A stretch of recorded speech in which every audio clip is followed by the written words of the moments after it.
In this video, I'll show you how to easily find videos you have watched on Facebook. Be sure to watch until the end to avoid any mistakes, and let's get started.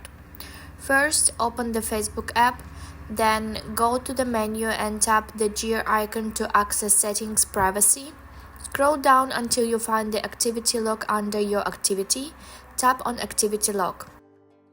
At the top right corner, tap on Activity History.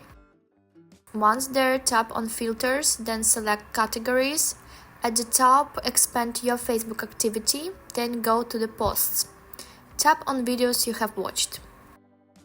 Here you will see all the videos you have watched sorted chronologically from newest to oldest.